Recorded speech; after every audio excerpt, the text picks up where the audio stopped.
One Planet, 20 Futures, der Podcast vom Nohaltegkeetsrot Luxembourg.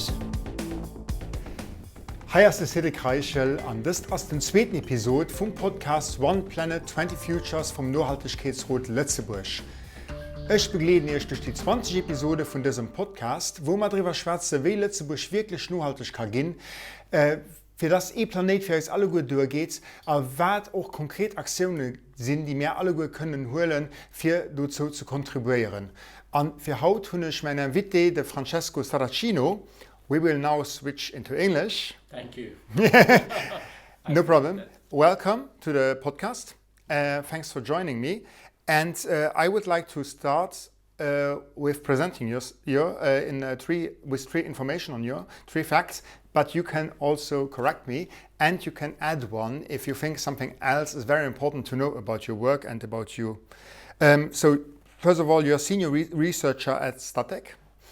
You're a member of the World Wellbeing Panel, and you're a co-author of the Luxembourg Index of Wellbeing. That's correct. All good.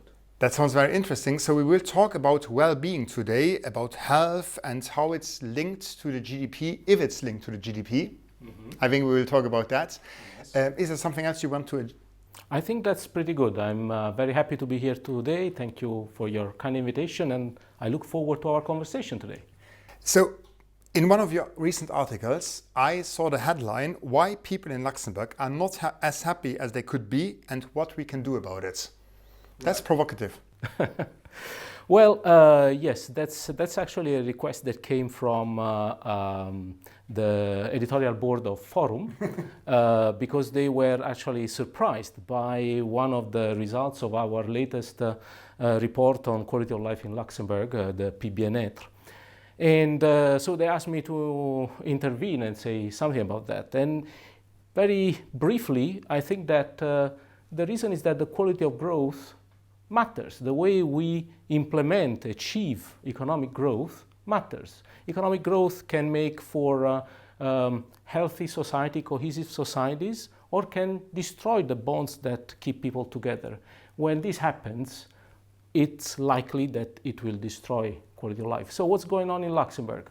Well, we do not really have yet a complete picture, but I could say that there are some tendencies that are rather positive, like trust in institutions, trust in others seems to be still quite high in the country, but other tendencies are rather disappointing. For instance, there is a tendency of inequality to increase, unemployment tend to raise at least in some periods, and these are elements related to growth that can offset the benefits that growth brings to people's lives. So what we need to understand is that economic growth produces some things that make our life better, more comfortable, healthier, funnier if you want, but it also produces some aspects that can make our life miserable, loneliness, unhealthiness, stress.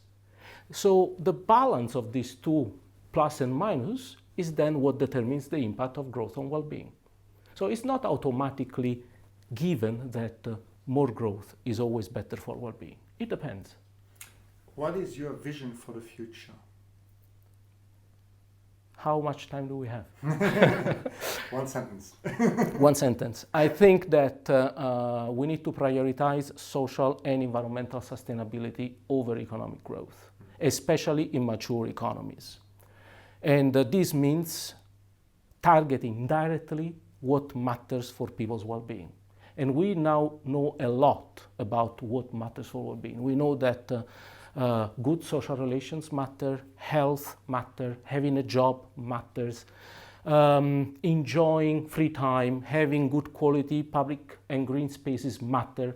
So what I'm saying is that thanks to more than 30 years of research on quality of life, we now know a lot about which policies we can enact to directly improve people's well-being. Mm-hmm. So rather than investing resources on promoting economic growth, hoping that it will trickle down on people's well-being, let's not waste the time and target directly what we can do for well-being.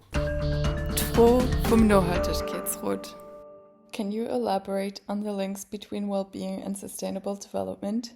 If you had to put a priority, which one should go first?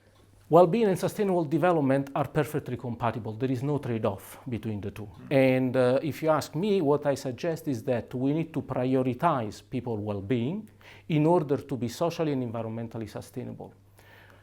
There are various reasons for this. As I said before, what makes people satisfied with their life is also what can make our society better able to work together to address collective problems. So the environment, for instance, the care for the environment is a collective problem. And we need to enable people to cooperate in order to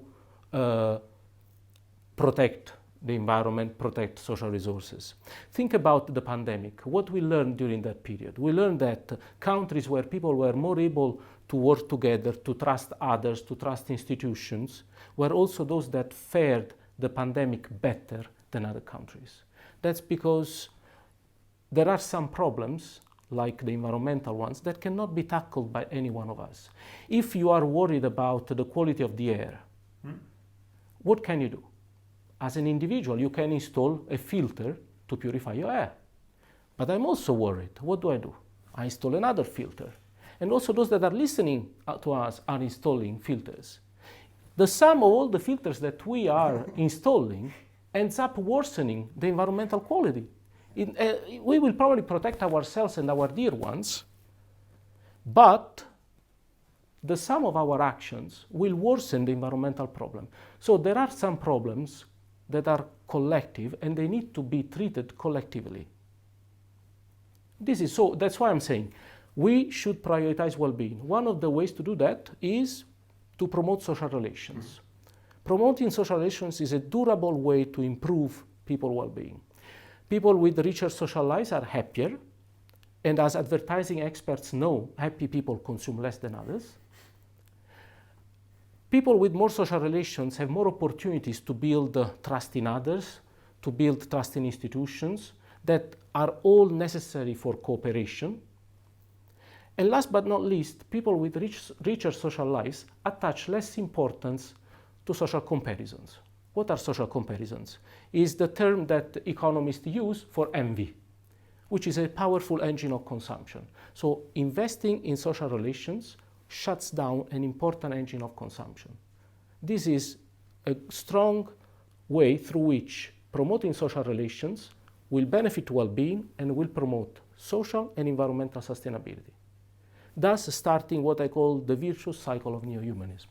So, in sum, there is no contradiction between well-being and sustainability. Actually, promoting well-being is the way to sustainability. Great. And another concept I read was the one about defensive growth. Right. Is that also linked to what you just said, or is it again something apart from this? It's related to this, because defensive growth is a theory that explains why economic growth can happen. Mm-hmm. And basically what it says is industrialization, which is part of the process of growth, at some point generates negative externalities. For instance, pollution. Pollution affects people's quality of life, and they try to protect themselves against this reduction in quality of life. Therefore, they adopt expenditures, what we call defensive expenditures, to defend themselves against the erosion of the quality of the environment. The expenditures, however, are a private solution to a common problem.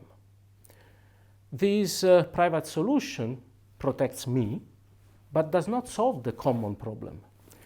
Not only, but my defensive consumption, this expenditure, contributes to growth because we need to produce the filters, for instance. So the economy continues, pollution continues, and I need to keep defending myself. Next time, I will not only need the filters, I will also need waterproof basements, because climate change will cause a rise in waters or floods.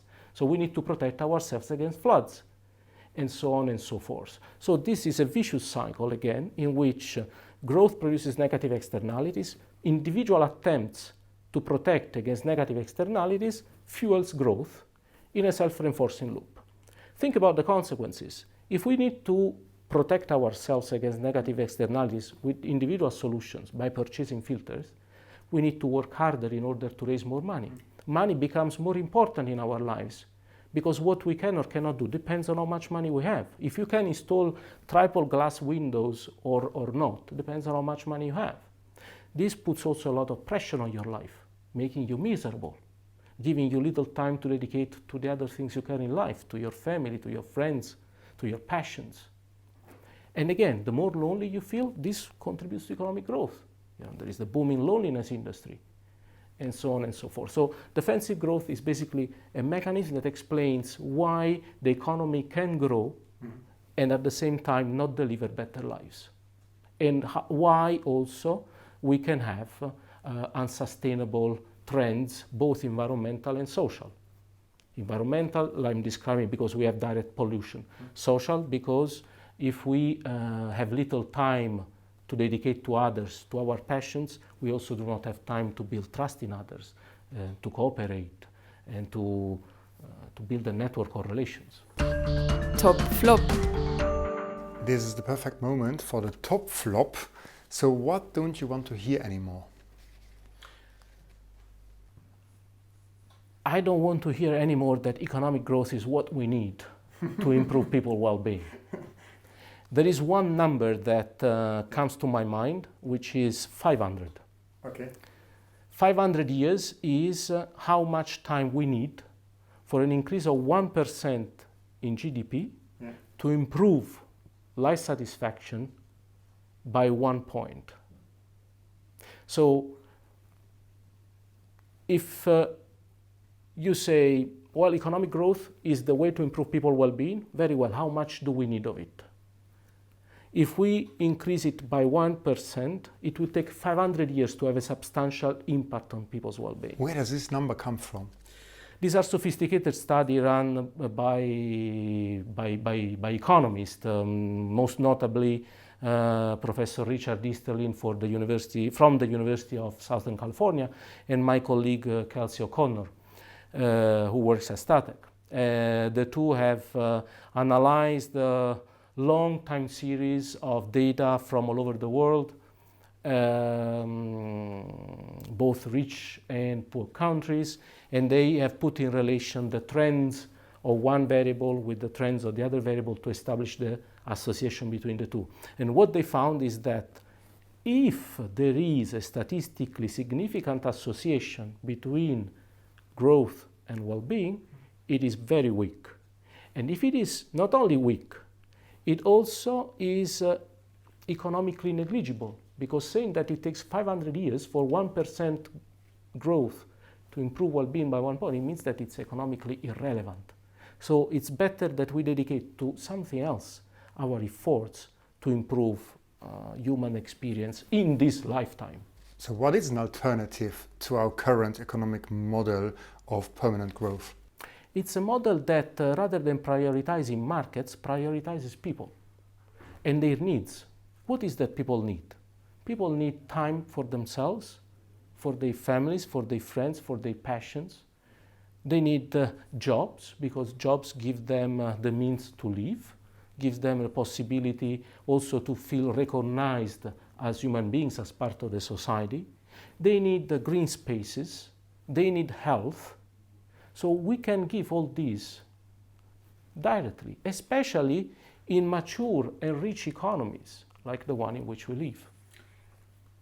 Fakten, Fakten, Fakten. Facts, facts, facts. Which number shouldn't we forget anymore after this episode? Which number should not be forgotten after this episode? Or which fact? Yeah, no, I'm trying to think how we can steer this conversation further. What I'm thinking is that more than a number, I have a fact. Okay. And the fact is that, according to the United Nations, worldwide, we have done zero progress in the SDGs, Sustainable Development Goals, related to the environment. There are 3 of those, and if you look at the report from the United Nations, All three of them are either stagnating or getting worse. It is surprising. It's extremely surprising because we are aware of the environmental emergency now for 40 years. And we have dedicated our best minds to trying to address this problem. And the results are utterly disappointing. Before the SDGs, we had the Millennium Development Goals. Before those, we had the Sustainable Development. We have been doing this all the time. Why are we failing? This is the big question. And I think that the reason why we are failing is that we have not understood what pushes people to unsustainable behaviors, to adopt unsustainable behaviors. So what pushes people to unsustainable behavior? You say it's something conscious. I believe it is something institutional in the organization of our society that pushes people to adopt. And specifically is exactly the cycle I was mentioning before. If each one of us has an incentive to find an individual private solution to a common problem, the more we fear about the future, the more we fear about climate change, the more we will try to protect ourselves and our dear ones. Why? Because we cannot trust that as a collectivity, as a society, we manage to solve the problem. But the sum of our individual behaviors ultimately is what causes unsustainability. So we would like to protect the environment as individuals. It's just that as I cannot trust that all of us will do their part in a collective effort, I will turn to my own solution, looking after my own garden. Of course, this is a miserable solution because nobody can save itself. Not even with bunkers. I'm thinking about the famous trend of super rich people to build their own bunkers. Even if they can, close themselves 20 meters underground, what a life is going to be. The only truth is that to have a decent life on this planet, either we have it all together or we won't have it. That's a very strong message.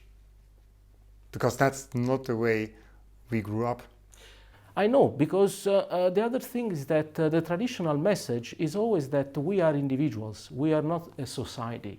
Margaret Thatcher used to say there is not such a thing as a society, there is just a collection of individuals. Well, this kind of framework is exactly what has brought us to this point. We have forgotten that there is a collective dimension that is important for well-being, and this is also important for public action. In the first episode of this podcast, Maggie Koenen mentioned that it's not by chance that the first Sustainable Development Goal is the one erasing poverty. That it's not what people think something about environment, that it's poverty, which should be the first goal. Absolutely, because poor people are forced to adopt solutions for their own survival that very often end up to be unsustainable. They burn, highly polluting materials just to keep themselves warm and to cook. This is unacceptable, but how can you blame them? They have the right to live.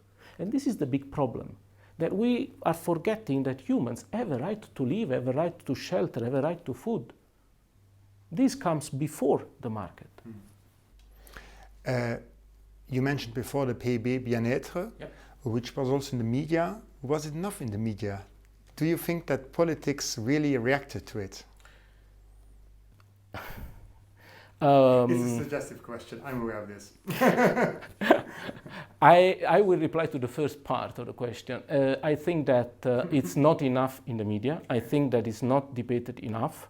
I think that politicians are aware of it and they pay attention to it. But politicians as well are, in a way, victims of this system. Because if all the message, all the rhetoric, all the narrative of this society is oriented around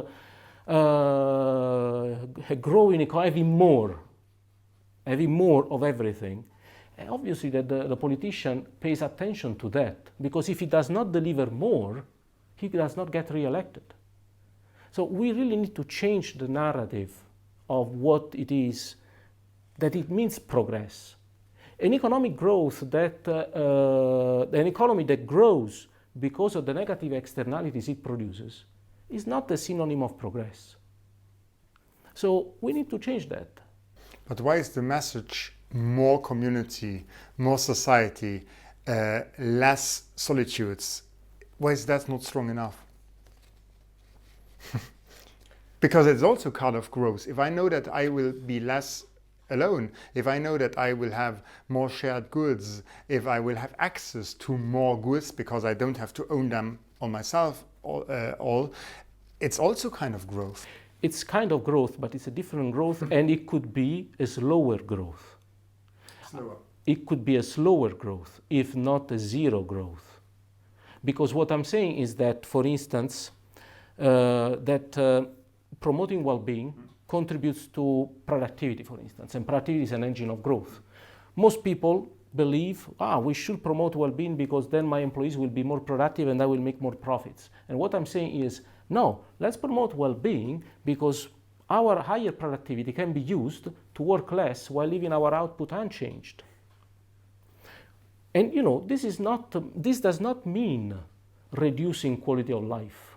Many believe that without economic growth we will not be able to satisfy our needs and we will be leading miserable lives. What I'm saying is that were you living a decent life last year? If so, we don't need to grow compared to last year. Because growing means that we need to produce as much as we were producing last year and consume that amount, plus another factor. Let's say a growth rate of 3%, it means that we need to produce and consume what we had last year, plus the additional 3%. But one of the messages in the last years were that if we don't grow, we lose. That to keep our standard of living, we need to grow. As a country, as a society, our GDP needs to grow, because otherwise we wouldn't be able to offer to the people the same consumption. Well, but last year we had our medical tests. Last year we ate our fair amount of pasta and pizza. Last year we've been to the cinema. Last year we have bought shoes and a jacket. So why, if that was enough last year, why do we need more this year? One of the reasons why we need more is because of social comparisons and because of adaptation. But all this can change. In a society in which people give more priority to time to others, to social relations, these things matter less for their well-being, and their consumption therefore decreases. This is why I believe that promoting social relations gives us societies in which economic growth matter less for people's well-being. And also the economy will probably not grow as much as before, because many aspects that make it grow, the defensive aspects, the comparative aspects, will be reduced, if not shut down. And then the economy will grow only for creativity and not for defensive purposes. Der kritische Geescht. I have a more provocative question for you. It's the critical mind. Yeah. If the overconsumption of the resources is such a big issue for a country with a footprint of 8 planets like Luxembourg, why waste our time on well-being? Should we not put all our efforts on eco-technologies? It's a very good question, a very fair point, which goes a little bit along the lines of the now dying Green Deal of the European Union, Unione Europea. There is nothing wrong in prioritizing eco solutions, and they are definitely part of the solution. But relying solely on them is foolish, because there are at least 2 mechanisms. One is the well-known rebound effect. That is, when we manage to get a more efficient car, we don't just consume less, we consume more because we tend to use that car more. The other thing is that, yes, we can use, for instance, solar panels, we can move and electrify everything as many suggest. But we tend to forget that in the end our planet is limited. And we still need material resources in order to produce the solar panel, to produce the batteries. We need extremely valuable minerals. And I know that the counter-argument to what I'm saying is, well, but we can go for full material recycling. And I'm willing to say, yeah, you're right, let's go for full material recycling. But then you need to explain me why, while you're saying this, at the same time, we are currently mining deep sea bed, and we are studying to mine, and we are developing legislation to mine the space. It means that what we have on this planet is not enough, or that the full material recycling is not possible. So, just to wrap it up, yes, eco-technological solutions are part of the equation, but we cannot count solely on them because it will not solve our problems. So, if we come back to your future vision of the future, what should now be the first step to take? What should be our first step to put that into practice? I would say that we should invest in giving people the possibility to establish meaningful social relations. Give people time, perhaps reducing the working time. If countries from the global north cannot afford to do that, then who can do that? Create urban environment that are designed to favor good quality relations. Many cities are built according to principles that do not favor the creation of social relations. For instance, you need car to go from place A to place B. You need a car to go grocery shopping. There is, no walkable streets, or the violence or criminality are too high, and people are afraid to go around. So we need to change the way cities are organized to make them safe for pedestrians, for cyclists, because these are this kind of social relations, these are this kind of activities that also favor establishing a social fabric. We can change the way we organize our life in the workplace.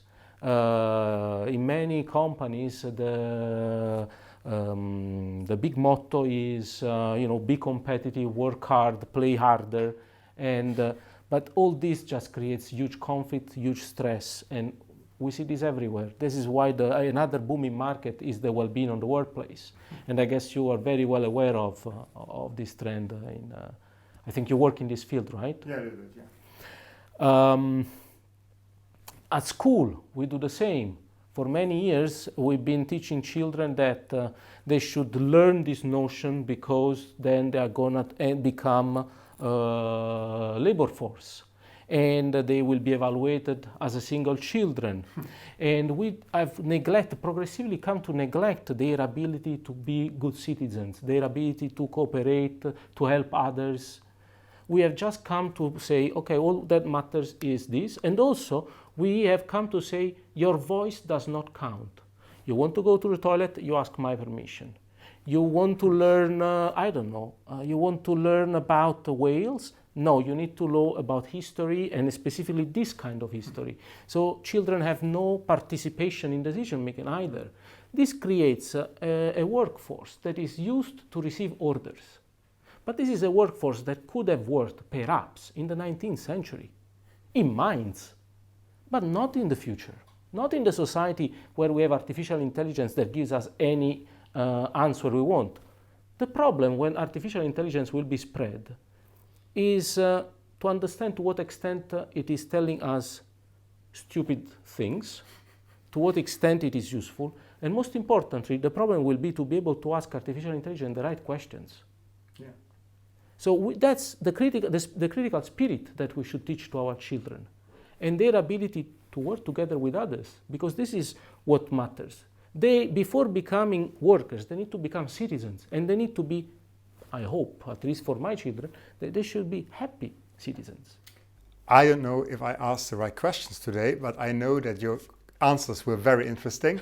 Thank you very much for this discussion, Francesco Sarracino. Thank you so much. It was my pleasure. Das war der Podcast One Planet 20 Futures vom Nohaltegkeetsrot Luxembourg. Mein Name ist Cédric Reichel und ich habe heute gesprochen mit Francesco Sarracino. I will summarize in Luxembourgish, if it's fine for you. Sure. Wir haben gesprochen über die PIB-Bien-être. Wir haben darüber gesprochen, wie ökonomische Wachstum an Lebensglück studentlich eigentlich nicht mit verbunden sind, wie es 500 Jahre braucht, für 1% beizugewinnen und Satisfaktion am Leben, und dass das definitiv nicht nachhaltig ist, dass als Gesellschaft mehr soll zusammen schaffen, mehr co-kreieren. Wir wissen eigentlich genau, was Leute glücklich macht. Wir schaffen eigentlich dagegen eben noch mit diesem ökonomischen Modell. Und zum Schluss hat Francesco auch noch gesagt, dass es mit der künstlichen Intelligenz wahrscheinlich gar nicht möglich ist, irgendwann so weiterzumachen, weil dann machen wir es wirklich absolut überflüssig. Wir müssen die richtig Fragen stellen und nicht mehr alle Antworten wissen. Thanks so much for coming today. Thank you. Das war die zweite Episode vom Podcast One Planet 20 Futures. Merci für das Lauschen, merci für das Gucken. Ihr könnt euch abonnieren auf alle Podcast-Plattformen, ihr könnt uns followen auf den sozialen Medien, habt Lust als Kommentaren an, schwätzt über diesen Podcast mit euren Kollegen, euren Freunden und eurer Familie. Merci für das Lauschen und denkt dran, One Planet 20 Futures, Zukunft also.